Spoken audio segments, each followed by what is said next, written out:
오늘 하나님께서 우리에게 주시는 말씀은 마가복음 16장 14절로 18절입니다. 신약성경 85페이지 마가복음 16장 14절부터 18절까지 우리 다 같이 일어나셔서 한 절씩 교독해서 봉독하도록 하겠습니다. 그 후에 11 제자가 음식 먹을 때에 예수께서 그들에게 나타나사 그들의 믿음 없는 것과 마음이 완악한 것을 꾸짖으시니 이는 자기가 살아난 것을 본 자들의 말을 믿지 아니함일러라.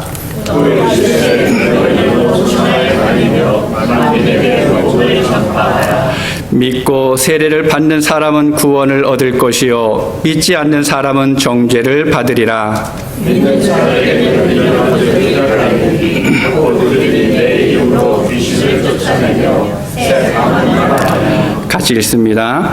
뱀을 집어올리며 무슨 독을 마실지라도 해를 받지 아니하며 병든 사람에게 손을 얹은 즉 나으리라 하시더라. 아멘.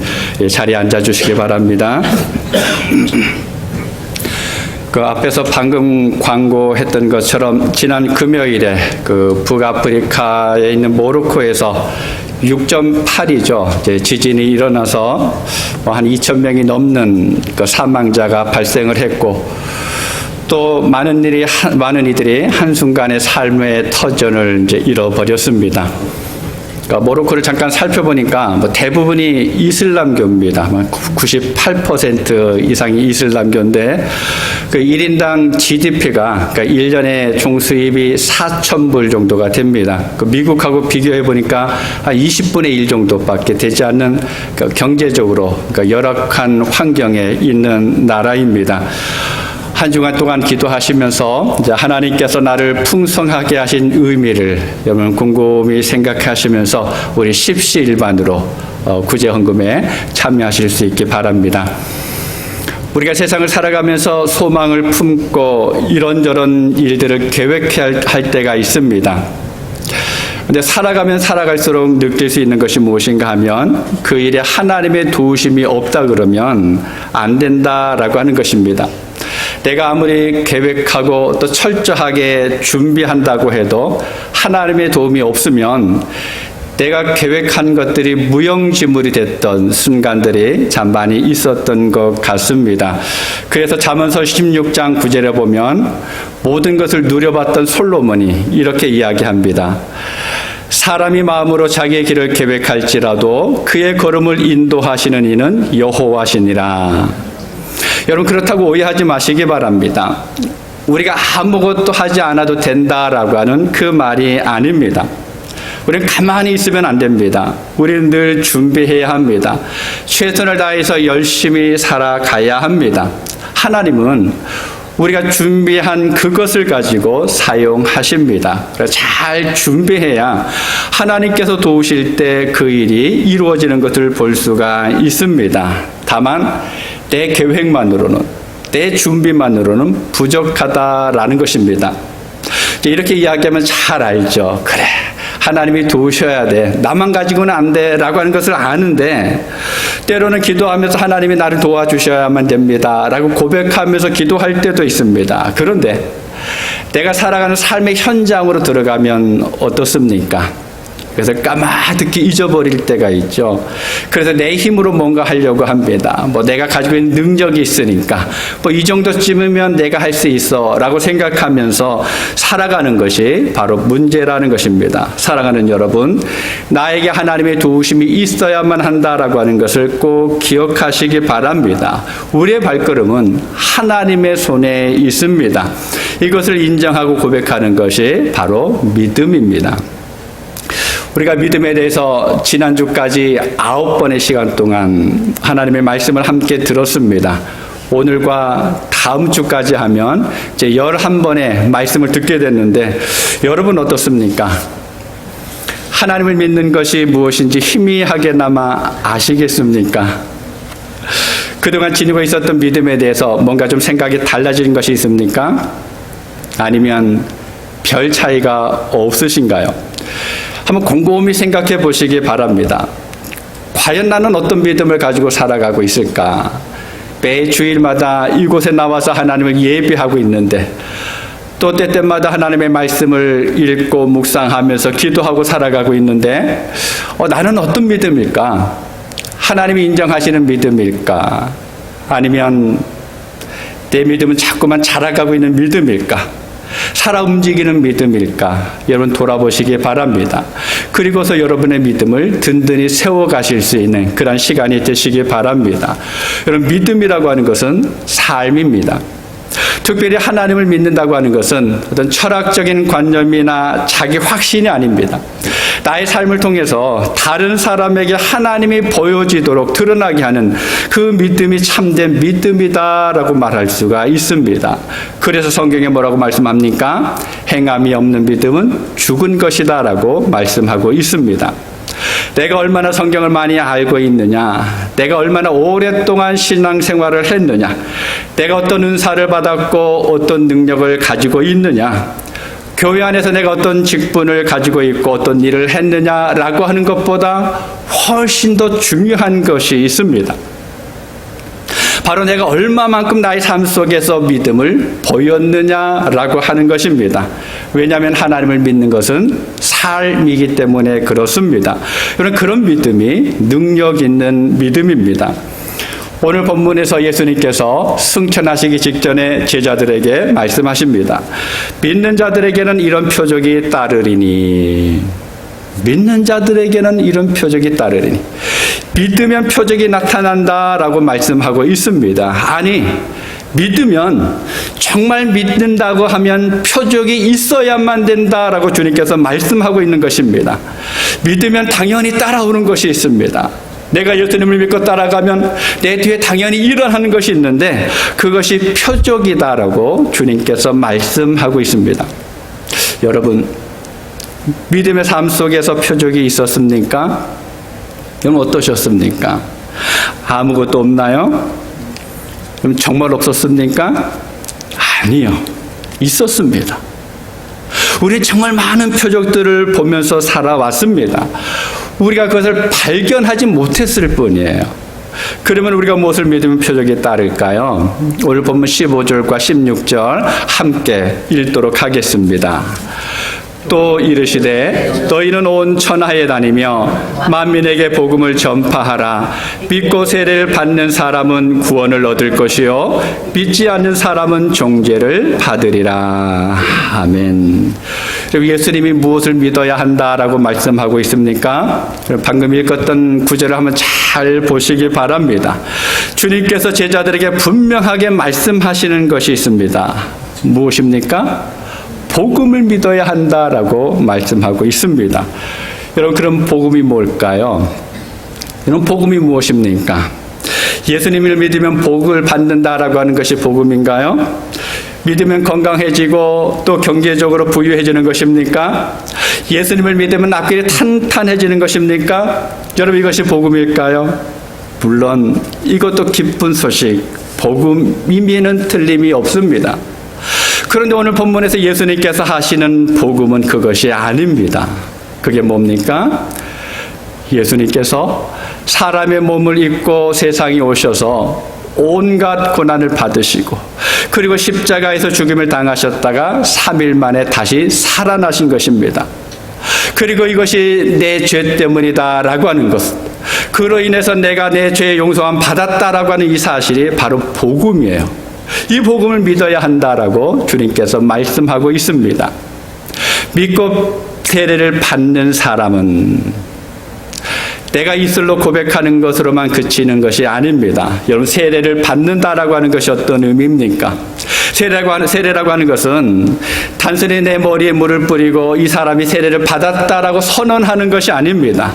그럼 세례라고 하는 것은요, 다른 사람들에게 나는 이제부터 이 순간부터 절대적으로 예수님 말을 따르겠습니다라고 하는 결단을 보여주는 시간이에요. 그래서 예수님이 말씀하시는 믿음이라고 하는 것은 내 생활에서, 가족과의 관계에서, 다른 사람들 앞에서 그 믿음을 고백해야 한다라고 말씀하시는 것입니다. 입술로만 고백하는 것이 아니에요. 나 예수 믿어. 나 어느 교회 다녀. 라고 하는 것도 귀한 고백이지만 거기에서 더 나아가서 우리의 삶을 통해서 내가 예수 그리스도를 나의 구주로 믿고 있다는 사실을 고백할 수 있어야 돼요. 삶을 통해서 고백할 수 있어야 합니다. 이것이 참된 믿음입니다. 이것이 살아있는 믿음입니다. 이런 믿음이 있는 사람들에게 표적에 따르겠다라고 주님께서 말씀하셨습니다. 여러분, 표적은 구원받은 사람에게만 나타나는 표징이에요. 표적은 사인입니다. 하나님이 내 안에 계시다라고 하는 표시예요. 내 삶 속에서 표적이 나타나는 것은 지금도 하나님이 나와 함께 하시고 내 삶을 인도해 가신다라고 하는 그러한 신호입니다. 오늘 본문에서 예수님께서는 구원받은 사람에게 나타나는 표적 5가지를 말씀을 하십니다.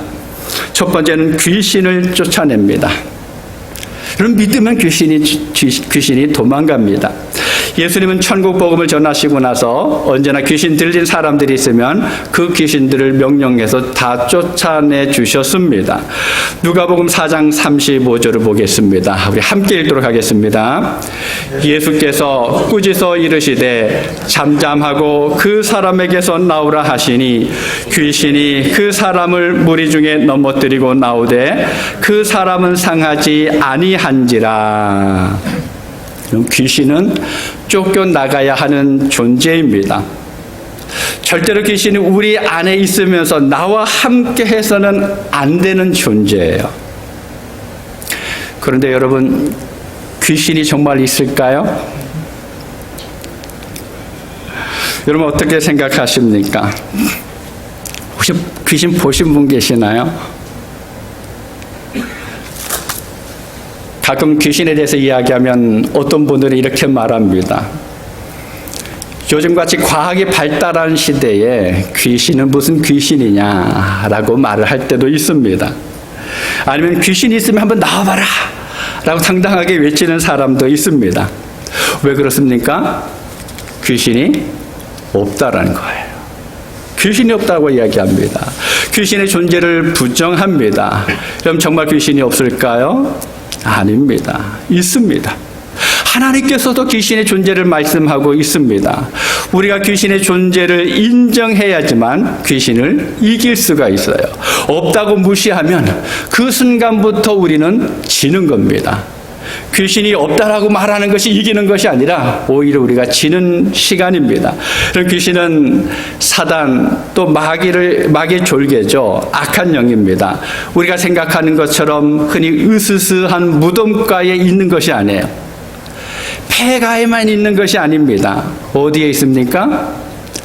사람을 거처로 삼고 있다라는 거예요.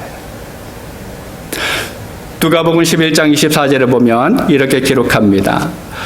더러운 귀신이 사람에게서 나가실 때에 물 없는 곳으로 다니며 쉬기를 구하되 얻지 못하고 이에 이르되 내가 나온 내 집으로 돌아가리라 하고. 내가 나온 내 집으로 돌아가리라.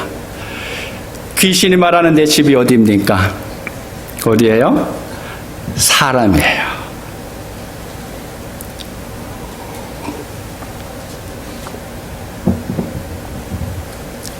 예전에 이제 부목사로 있던 교회에 어느 집사님의 언니가 좀 무당이었습니다.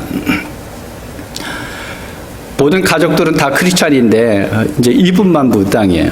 어릴 때는 신앙생활을 했었습니다. 그런데 한 고등학교 때인가 그러니까 무당들이 흔히 말하는 신내림이 있었습니다. 그러니까 귀신이 들어온 거죠. 무당으로 업을 삼지는 않았습니다. 그런데 끊임없이 이 무당으로 살아가면서 귀신을 달래야 한다라는 거예요. 귀신이 내 삶을 힘들지 않게 하기 위해서 달래는 것을 늘 하게 됩니다. 그러던 중에 다시 신앙생활을 하고 싶은 마음이 자꾸 들더라는 겁니다. 근데 본인이 직접 이야기하지는 못하고 또 혼자 교회 나오지 못하고 해서 이제 동생분을 통해서 이제 신방을 요청을 했습니다. 집에 찾아가서 예배를 다 드리고 나니까 이분이 집에 있는 부적을 치워야 되는데 본인은 무서워서 못하겠다라는 거예요. 이제 그러면서 어디에 부족이 있으니까 치워주세요 라고 이야기를 하더라고요. 그래서 저하고 전도사님하고 해서 부족들을 다 꺼내서 이제 치웠습니다. 그 이후로 몇 주간 동안 이제 이분이 그래도 열심히 교회에 나오셨어요. 저희도 자주 신방을 갔습니다. 그런데 어느 순간부터 다시 보이질 않습니다. 전화를 하니까 연락이 안 돼요. 집에 찾아가도 아무 반응이 없습니다. 나중에 동생분을 통해서 알아보니까 이런 이야기를 합니다. 내가 토요일 저녁에 교회 가려고 준비하면 갑자기 몸이 아파진다라는 거예요. 그래 그것을 참고 나서 교회 가서 예배 드리고 오면 집에 오면 그 다음부터는 정말 참을 수 없는 통증이 온몸에 퍼진다라는 거예요. 그래서 월, 화, 수요일까지 아프다가 목요일, 금요일, 토요일까지 괜찮고 또 토요일부터 또 아프기 시작하는 삶이 반복되다 보니까 이분이 그 다음부터 교회를 잘 나오지 못합니다. 가서 예배드리고 또 같이 끌고 오면은 참석을 하는데 잘 나오지 못합니다. 그리고 그러다가 이제 제가 미국에 와서 그 다음엔 어떻게 됐는지 모르겠습니다만 여러분 귀신들이 하고 있는 일이 있습니다. 정상적인 삶을 살지 못하게 한다라는 거예요. 아프게 합니다. 고통스럽게 합니다. 두렵게 합니다. 하나님을 믿지 못하게 방해합니다. 복음을 회방해서 육체의 노예로 탐욕의 노예가 되게 하고 부패한 마음의 원대로 행하도록 유혹합니다. 그리고 이 귀신은 거짓말을 하고 더럽게 하고 악한 일을 하고 또 질병을 일으키고 배신하게 하고 사람들을 억압하고 죄를 짓게 합니다. 살인하게 하는 일을 하고 하나님의 말씀에 불순종하게 만듭니다. 그런데 예수님께서 오셔서 하신 일이 무엇입니까? 바로 이런 귀신, 마귀에게 눌렸던 사람을 고치셨다라는 거예요. 그리고 그 귀신을 내어 쫓는 권세를 복음을 믿고 구원받는 사람들에게 주셨습니다. 예수님만 그 능력을 가지고 계신 것이 아니라 그 예수님을 믿고 따라가는 사람들에게 그 능력을 주셨다라는 거예요. 야고보 4장 7절에 보면 야고보 사도가 성도들에게 이렇게 권면합니다. 그런즉 너희는 하나님께 복종할지어다. 마귀를 대적하라. 그리하면 너희를 피하리라. 우리가 귀신을 이기는 방법이 있습니다. 복음을 믿고서 하나님을 바라보는 거예요. 우리가 복음을 믿으면서 대적하는 것입니다. 그러면 귀신이 알아서 피해 도망갑니다. 내가 그 앞에서 무언가 선언하지 않아도 돼요. 내 안에 예수님이 계시다 그러면 귀신이 알아서 저절로 도망을 가게 됩니다. 사랑하는 여러분, 복음을 믿으십니까? 예수 그리스도를 믿으십니까? 그러면 여러분도 귀신을 쫓아낼 수 있습니다. 왜 그런 줄 아세요? 내가 믿는 복음, 내가 믿는 예수님이 능력이 있기 때문에 그렇습니다. 두 번째로는요, 새 방언을 말하게 합니다. 우리가 복음을 믿으면 새 방언을 말합니다. 여러분, 새 방언이 무엇입니까? 방언이 뭡니까? 우리가 알아듣지 못하는 이상한 소리일까요? 아닙니다. 우리가 흔히 생각하는 그런 방언도 있는데 그것만이 다가 아닙니다. 새 방언이라고 하는 것은 성령께서 우리에게 주시는 하늘의 언어입니다. 사도행전 2장 4절에 보면 우리 성경을 찾아서 한번 같이 읽도록 하겠습니다. 신약성경 188페이지입니다. 신약성경 188페이지 사도행전 2장 4절 우리 찾으셨으면 우리 함께 같이 읽도록 하겠습니다. 2장 4절입니다. 같이 읽습니다. 그들이 다 성령의 충만함을 받고 성령이 말하게 하심을 따라 다른 언어들로 말하기를 시작하니라. 아멘. 성령을 따라 하는 말이 새 방언입니다. 여러분, 구원받지 못한 사람들도 말을 잘하죠. 아니, 오히려 우리보다 말을 더 잘합니다. 논리정연합니다. 사람들의 마음을 혹하게 하는 말을 하기도 합니다. 그런데 그때 말은 대부분 어떤 말입니까? 땅에 속한 말들을 많이 하게 되죠. 어디 가면 싸고 맛있는 음식점이 있다. 어떤 주식을 사면 돈을 벌 수가 있다. 어떤 음식이 몸에 좋다라고 하는 모든 것들이 세상을 살아가면서 필요한 것들을 주로 이야기합니다. 때로는 다른 사람들에게 상처를 주고 나만 아는 이기적인 말을 하는 경우들도 있습니다.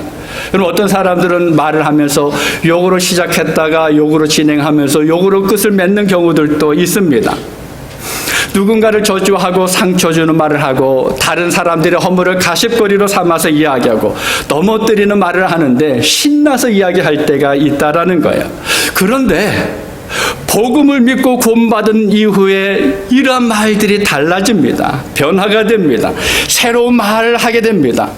거칠었던 말투가 부드럽게 바뀝니다. 사용하는 단어들로 달라집니다. 하나님의 말씀을 내 마음속에 담고 살아가다 보니까 하늘에 속한 것이 대화의 주제가 됩니다. 하나님께서 약속하신 새 하늘과 새 땅에 대해서 이야기합니다. 그리고 주님께서 나를 어떻게 이끌어 가셨는지, 내 삶 속에 주님이 어떻게 나와 함께 하셨는지 하나님의 은혜와 사랑이 대화의 주제가 됩니다. 다른 사람을 사랑하고 다른 사람을 세워주는 말을 하기 시작을 합니다. 험한 말이 우아한 말로 변화합니다.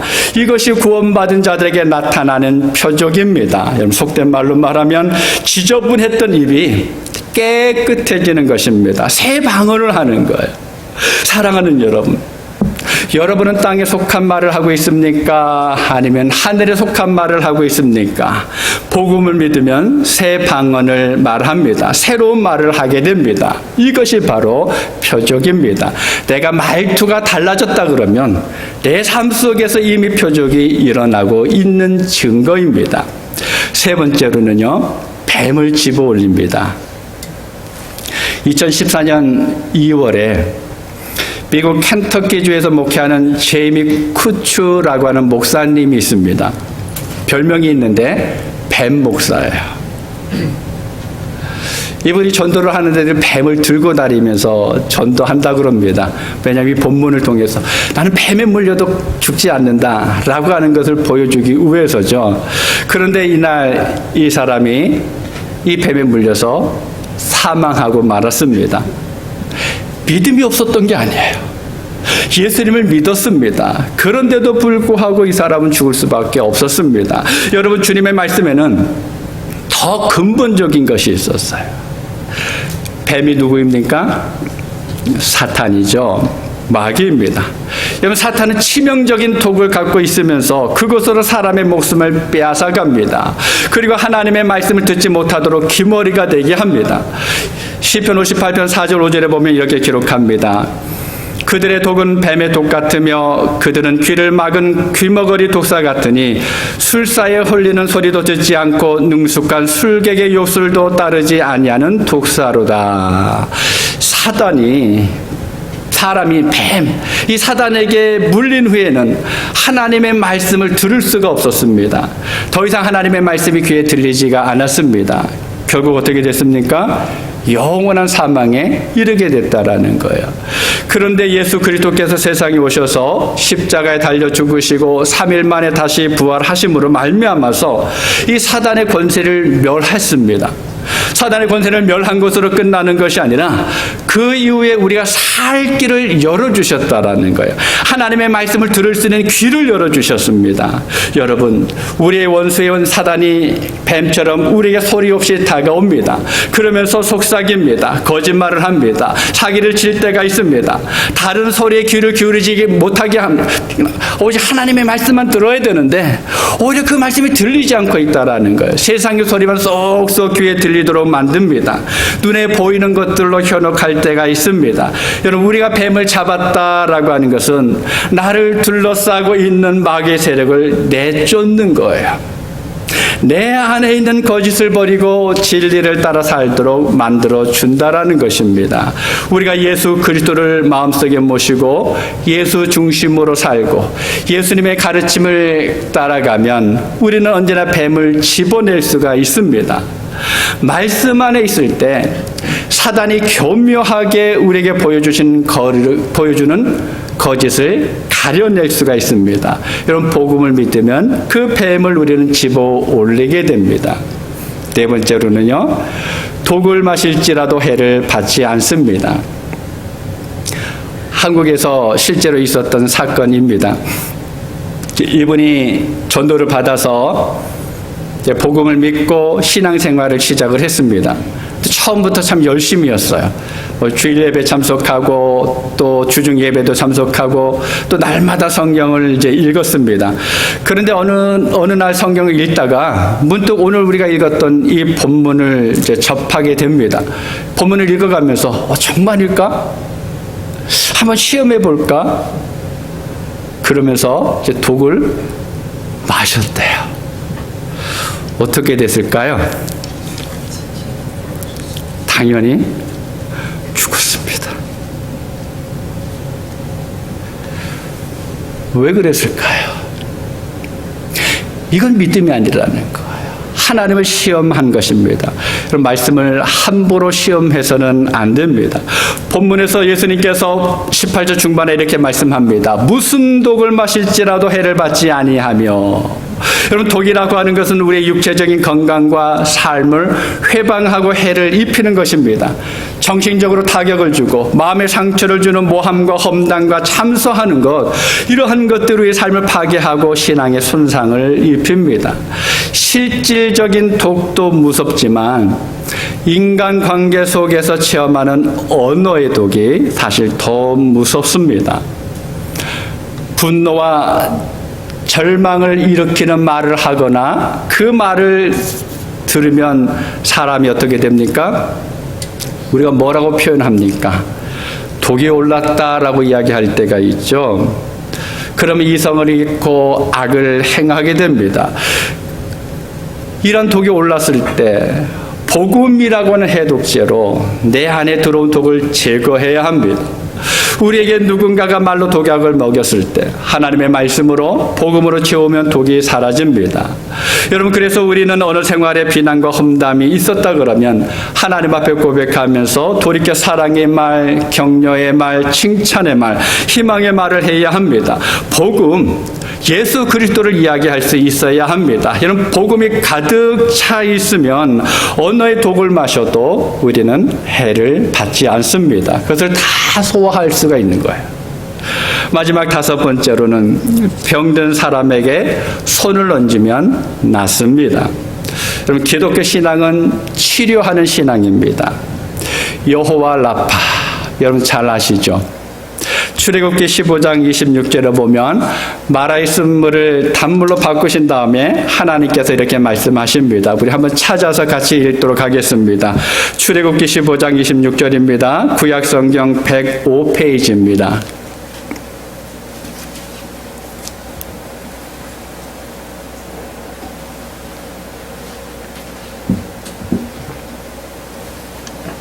우리 찾으셨으면 함께 읽겠습니다. 이르시되 너희가 너희 하나님 나 여호와의 말을 들어 순종하고 내가 보기에 의를 행하며 내 계명의 귀를 기울이며 내 모든 규례를 지키면 내가 애굽 사람에게 내린 모든 질병 중 하나도 너희에게 내리지 아니하리니 나는 너희를 치료하는 여호와임이라. 아멘. 나는 너희를 치료하는 여호와임이라. 예수님께서 3년 동안 공생애를 사셨죠. 그러면서 많은 사역들을 하셨는데 그 사역을 쭉 비교해 보면 그 많은 것 중에 3분의 2 정도가 치유 사역입니다. 아픈 사람을 고치시고 때론 죽은 사람을 살리시는 사역을 예수님께서 가장 많이 하셨습니다. 마태복음 4장 23절 24절에 보면 예수께서 온 갈릴리에 두루 다니사 그들의 회당에서 가르치시며 천국 복음을 전파하시며 백성 중에 모든 병과 모든 약한 것을 고치시니 그의 소문이 온 수리아에 퍼진지라. 사람들이 모든 앓는 자 곧 각종 병에 걸려서 고통당하는 자, 귀신 들린 자, 간질하는 자, 중풍병자들을 데려오니 그들을 고치시더라. 그리고 야고보 사도가 야고보서 5장 16절에 그러므로 너희 죄를 서로 고백하며 병이 낫기를 위하여 서로 기도하라. 의인의 간구는 역사하는 힘이 큼이니라 라고 이야기하고 있습니다. 여러분, 이 말씀을 한번 생각해 보시기 바랍니다. 이러한 일이 우리 삶 속에서 일어난다 그러면, 실제로 이런 것들이 막 벌어진다 그러면 얼마나 신나겠습니까? 내가 누군가를 위해서 기도했는데 그 사람이 나았습니다. 생각만 해도 흥분이 되죠. 이야, 하나님이 살아계신 게 맞구나 라고 하면서 우리는 증거하는 삶을 살게 될 것입니다. 예전에 환자들을 종종 신방할 때가 있습니다. 이제 교회 규모가 크면 환자들이 많으니까 일주일에 몇 번씩 가게 되는데, 병원에 찾아가서 이제 간절한 마음으로 함께 기도하면 이제 환자 본인도 갈급함이 있으니까 온 마음을 다해서 아멘 하고 화답을 하게 됩니다. 그런데 이분이 며칠 후에 교회에 나오셨어요. 나오셔서는 목사님 기도 때문에 다 나았습니다 라고 이야기를 합니다. 한참 더 있을 줄 알았는데, 뭐 오랫동안 병원에 있을 줄 알았는데 하나님의 은혜로 이분이 나은 겁니다. 근데 이 말을 듣고 나서, 이 고백을 듣고 나서 보이는 반응이 두 가지가 있어요. 하나는 무엇인가 하면, 때가 됐으니까 나았지 무슨 기도 때문에 나았냐 라고 이야기하는 분도 있습니다. 또 반면에 믿음을 가지고 고백하는 분은 야 정말 감사하다, 하나님의 은혜가 이렇게 놀랍구나 라고 고백하는 이도 있습니다. 두 사람의 삶은 분명히 다르겠죠. 그런데 이것으로 끝나는 것이 아닙니다. 이러한 체험을 했던 분이 다른 분을 찾아가서 기도하면 낫습니다. 하나님의 은혜가 내 안에 충만할 때, 복음을 믿는 믿음으로 가득할 때 아픈 사람에게 찾아가서 손을 얹고 기도하면 낫습니다. 물론 당연히 환자 본인의 믿음도 있어야 돼요. 그 사람이 정말 예수님을 믿는 믿음이 있어야 합니다. 여러분 그런 비슷한 경험을 해보신 적이 없습니까? 아마 몇 분 계실 겁니다. 그런데 여러분 모두가 그렇게 될 수가 있다라는 것. 여러분 모두가 그렇게 될 수가 있습니다. 복음을 믿으면 그렇게 될 수가 있습니다. 여러분 안 믿어주시나요? 내가 고치는 것이 아니에요. 우리는 그렇게 할 수가 없습니다. 우리는 그런 능력이 없어요. 그런 조건이 없습니다. 그러나 내가 복음을 믿으면 나를 통해서 내 안에 계신 주님의 능력으로 병 고침의 역사가 일어납니다. 여러분 이 사실을 믿으시기 바랍니다. 남친내교 신학교 교수인 더스틴 벤지가 이런 말을 했습니다. 기독교는 자기 개선에 관한 것이 아닙니다. 기독교는 그리스도 안에서 완전히 새로운 삶을 사는 것입니다. 사도 바울이 고린도후서 5장 17절에서 그런즉 누구든지 그리스도 안에 있으면 새로운 피조물이라 이전 것은 지나갔으니 보나 새 것이 되었도다라고 했습니다. 여러분 우리는 그리스도 안에서 새롭게 창조된 사람들이에요. 예수님께서 우리 한 부분을 고치신 것이 아닙니다. 네가 여기가 약하니까 여기만 내가 고쳐줄게 라고 주님께서 말씀하신 것이 아니라 우리를 완전히 새로운 신분으로 만들어주신 것입니다. 여러분 그런 우리를 향해서 성경은 뭐라고 말씀하고 있습니까? 시민권이 하늘에 있다라고 이야기합니다. 우리를 왕같은 제사장이다라고 이야기합니다. 하늘의 신령한 복으로 복을 받은 사람들이다라고 말을 하고 있습니다. 우리는 주님의 십자가를 통해서 새롭게 빚어진 존재들입니다. 그리스도 안에서 새로운 신분이고 새로운 삶이고 새로운 가치관을 지니고 있는 사람들입니다. 이미 우리는 새 사람이라는 거예요. 옛 사람이 아닙니다. 그렇기 때문에 우리가 복음을 믿으면 믿음 안에 있으면 표적이 따르게 되어 있습니다. 사랑하는 그레이스 성경교회 성도 여러분, 믿음에는 표적이 있습니다. 복음을 믿으면, 예수님을 전적으로 믿으면 표적이 따릅니다. 귀신이 쫓겨갑니다. 새 방을 말합니다. 뱀을 잡고 어떤 독을 마실지라도 해를 받지 않습니다. 그리고 병든 자에게 손을 얹고 기도하면 낫습니다. 비록 나는 아무런 능력이 없지만, 나는 고칠 수 있는 그 힘이 없지만 내가 믿는 복음, 내가 믿는 예수께 능력이 있기 때문에 표적이 나타납니다.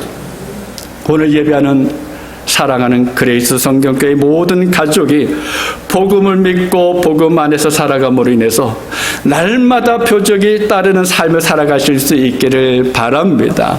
그저 그렇게 살아가는 것이 아니라 하루하루 살아가면서 내 말이 바뀌어지고 내 생각이 바뀌어지고 내 행동이 바뀌어지고 나를 통해서 누군가가 예수 그리스도를 발견하고 내 안에 있는 복음으로 인해서 누군가가 다시금 일어나는 그러한 힘들을 늘 경험하면서 하나님을 찬양할 수 있는 여러분 모두가 되실 수 있기를 주님의 이름으로 축복합니다. 기도하겠습니다. 아버지 하나님, 하나님께서 언제나 우리를 사랑하시고 돌봐주신 은혜에 감사합니다. 믿는 자들에게 이런 표적이 따르겠다라고 말씀하셨습니다. 아버지 하나님, 우리 그리스도 성경계 모든 성도들이 이 말씀을 기억하면서 복음을 믿게 하여 주옵소서. 예수 그리스도를 온전히 믿으면서 그 주님과 함께 살아가게 하여 주옵소서. 그로 인해서 주님께서 약속하신 것처럼 우리의 삶 속에서 날마다 표적이 일어날 수 있도록 도와주시옵소서. 귀신이 쫓겨나가고 새로운 방언을 이야기하고 우리가 뱀을 집어내고 어떤 독을 마실지라도 해를 입지 아니할 뿐만 아니라 병든 자를 위해서 기도할 때에 그가 고침받는 그 놀라운 역사가 일어나는 것을 우리 모두가 경험할 수 있도록 도와주옵소서. 그리하여서 그 경험을 통하여서 우리가 하나님의 나라를 전파하게 하여 주시고 주님의 그 놀라운 사랑들을 마음껏 찬양할 수 있는 온 성도들 되게 하여 주시옵소서. 우리 믿음의 삶을 주님께 맡겨드리옵고 예수님의 이름으로 기도하옵나이다. 아멘.